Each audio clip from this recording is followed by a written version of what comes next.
Good morning, my 111 students. So this video is recording on the discussion of worksheet and also financial statements preparation. So worksheet, it is defined as a working paper that summarizes the data from the general ledgers in order to facilitate the preparation of financial statements. And this document is prepared when the accountant is now ready to make some adjustments of the figures that appears in the unadjusted trial balance. So actually, adjusting entries and worksheet are prepared simultaneously. And for companies with few accounts, it is possible to prepare the financial statement directly from the adjusted trial balance. So the unadjusted trial balance. This is the summary of the recorded data from the journal. The purpose of this document is to prove the equality of debits and credits prior to the next step of the accounting process. So this document will help the accountant identify those accounts that requires adjustments. Whereas the adjusted trial balance is the trial balance prepared after posting or plotting the adjusting journal entries on the worksheet. This will also serve as go signal to the bookkeeper to record the adjusting entries in the general journal and post to the general ledger. The purpose of determining the adjusted trial balance is to facilitate easy transfer of data to the financial statements. Therefore, the balances of the adjusted trial balance should be reconciled with the updated general ledger. Footing. In accounting, footing means to add vertically, while cross-footing means to add or deduct horizontally. The real accounts or the permanent accounts. So this real accounts refers to assets, liabilities, and equity accounts, whereby their balances is normally carried forward in the next accounting period. And to compare the nominal or the temporary accounts, this refers to the revenue and expense accounts in which their balances are normally closed at the end of the accounting period. How to prepare a worksheet. So the preparation of worksheet is the step 5 of the accounting cycle. There are 5 steps in the preparation of worksheet by the use of our 10-column worksheet. So to remind, label first the worksheet, put heading either at the upper center or upper left corner of the worksheet. So the heading shall contain the 3 items. The first, the name of the company or owner. B, the name of the document, which is worksheet, and letter C, the date. And you will also put label on the 10 columns. So the first 2 columns is the unadjusted trial balance, debit and credit, while the next 2 columns are the adjustments debit and credit. The next 2 columns, adjusted trial balance, debit and credit, and the next 2 columns, income statement, debit and credit, and finally the last 2 columns, balance sheet or statement of financial position, debit and credit. So in the first column, which is not a money column, that is the place where you write the account titles. So below is a sample for your reference. And this is presented later on this video here. So this is a sample worksheet, although we have discussed this also through our GMeet, but then so that you can go back. So this is the recorded one. So you have here your heading, Charisma Beauty Parlor worksheet, December 31, 2019. And in the first column, which is not a money column, you place the account titles. And the second the second 2 columns, these are now the money column. So this is the unadjusted trial balance. So you write here the original balances of your unadjusted trial balance. So if the unadjusted trial balance is given, so you just copy the amount. So like in our given problem, cash is 186,960, accounts receivable 65,000, prepaid insurance 12,000, parlor supplies 75,000, and so on. And for account titles, there is no balance, so you just leave it blank, of course. And then The next step is to add the debit amounts of your unadjusted trial balance. So the total amount of the debit side is 1,793,300.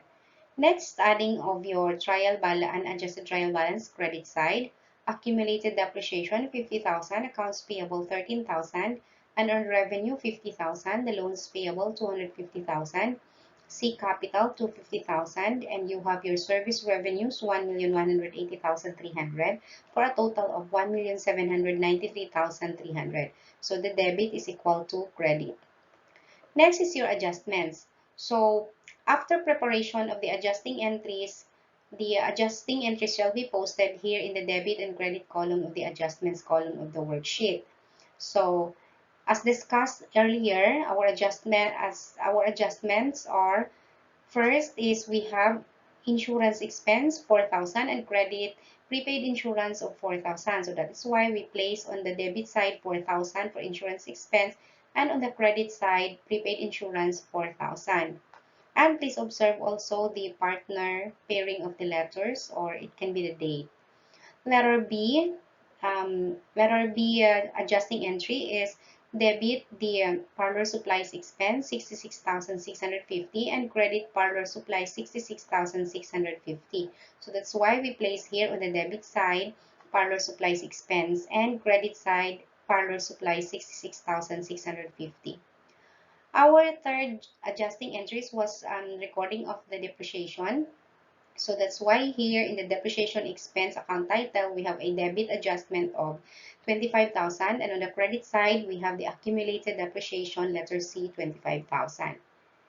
Our fourth adjusting entry is interest expense and credit interest payable.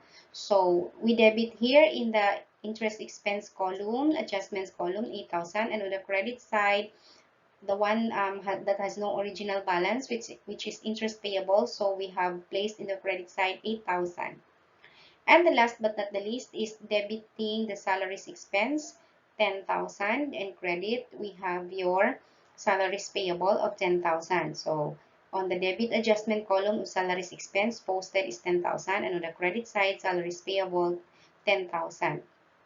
And lastly is the recognition of the earned portion of the unearned revenue.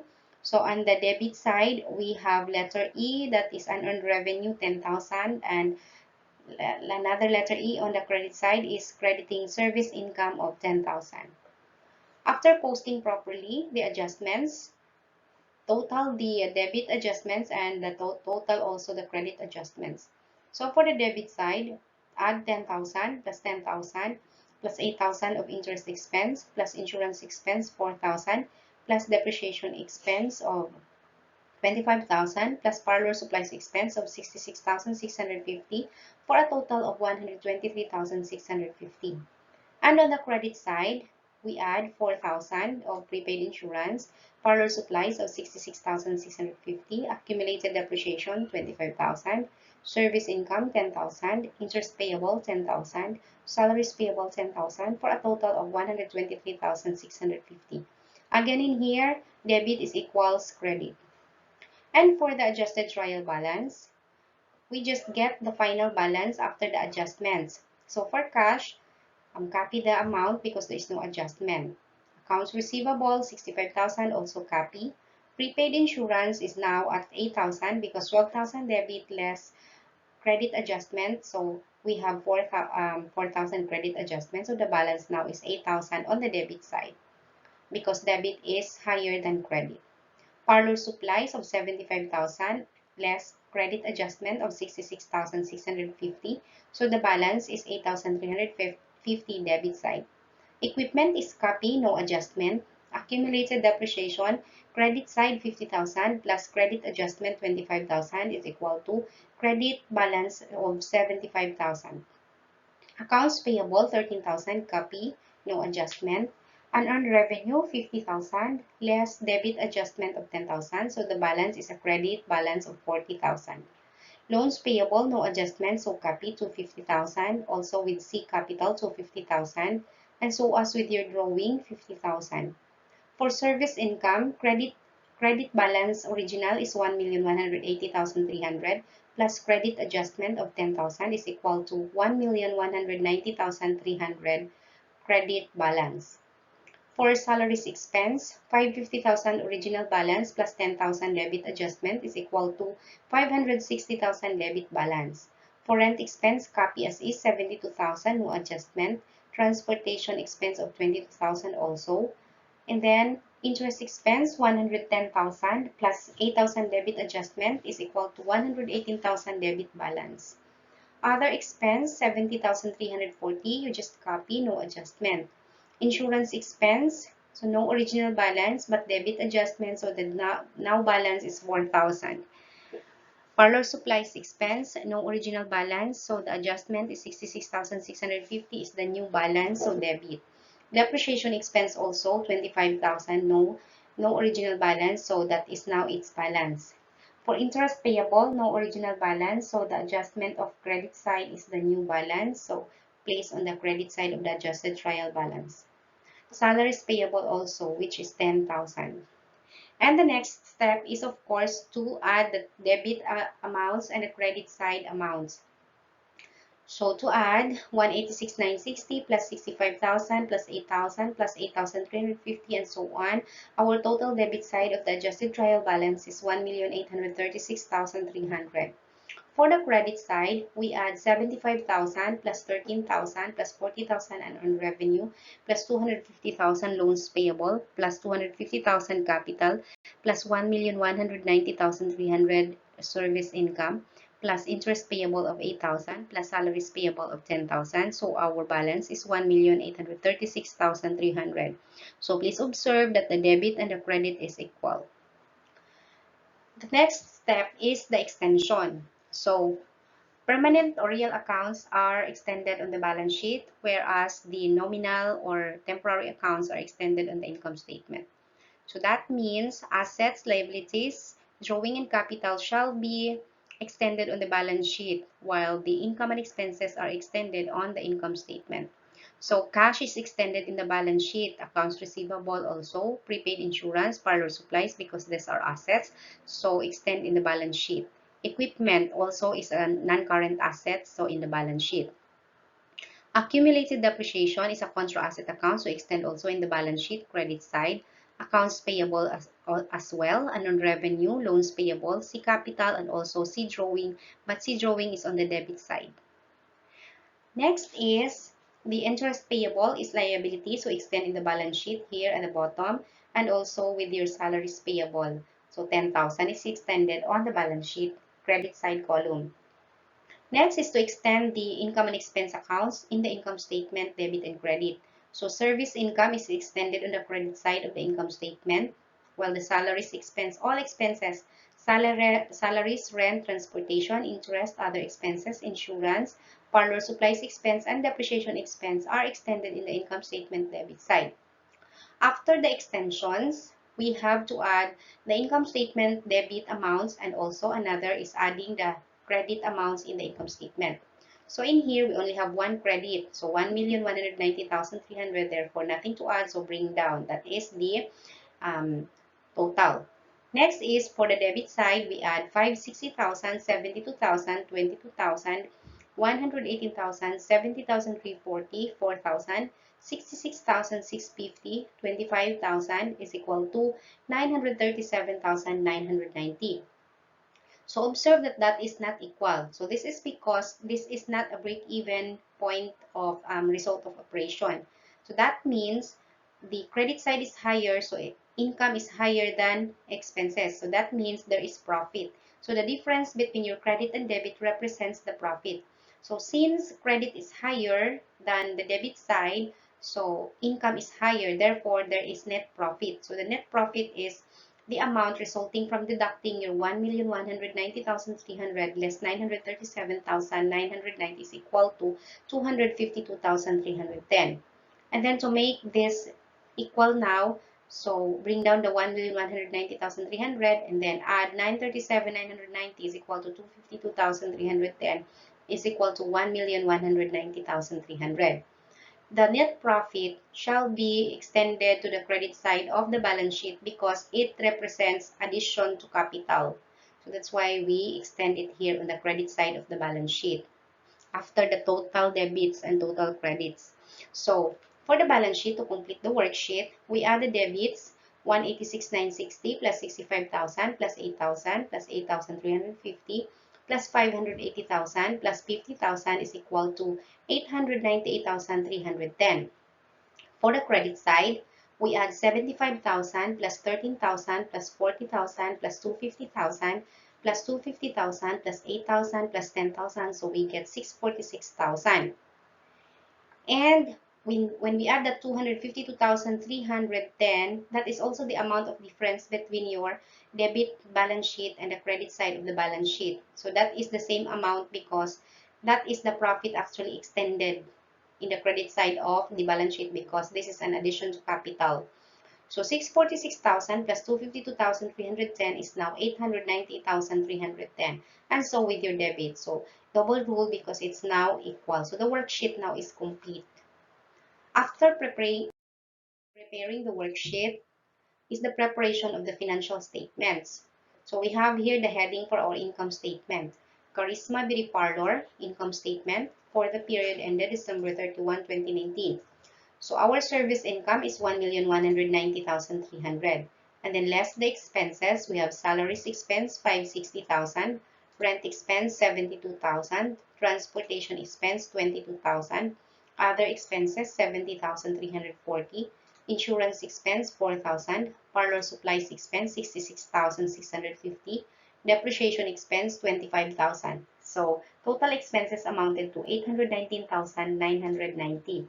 The net income before interest and taxes is deducting service income of 1,190,300 less total expenses of 819,990. So the net income before interest and taxes is 370,310. Less the interest expense of 118,000, we get net income before tax of 252,310. The next statement is the statement of financial position. So we have Charisma Beauty Parlor statement of financial position as of December 31, 2019. So for assets, we have current assets, cash 186,960, accounts receivable 65,000, prepaid insurance 8,000, parlor supplies 8,350. So total current assets is 268,310.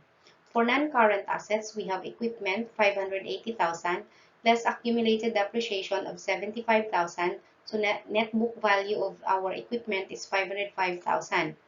Adding current and non-current assets of 268,310 and 505,000 is equal to total assets of 773,310. For the liabilities and capital section, we have current liabilities, accounts payable 13,000, unearned revenue 40,000, interest payable 8,000, salaries payable 10,000, so for a total of 71,000. Non-current liabilities, loans payable 250,000, so our total liabilities is 321,000. For Taleho Capital is 452,310, so our total liabilities and capital is 773,310. For Taleho Capital is actually computed in the statement of changes in equity, which is shown next slide. So Charisma Beauty Parlor statement of changes in equity December 31, 2019. For Taleho Capital beginning is 250,000. Add the net income of 252,310. So we get the total of 502,310. If there is also additional investment, so we add. But in this case, there is no additional investment, so therefore, that's it. Next, less, we have the Fortalejo drawing of 50,000. So Fortalejo capital end is 452,310, in which this is the final amount we bring in the statement of financial position we prepared. So if the result is net loss, so that is not add. The result is to be deducted so that to arrive at the ending capital of Fortalejo.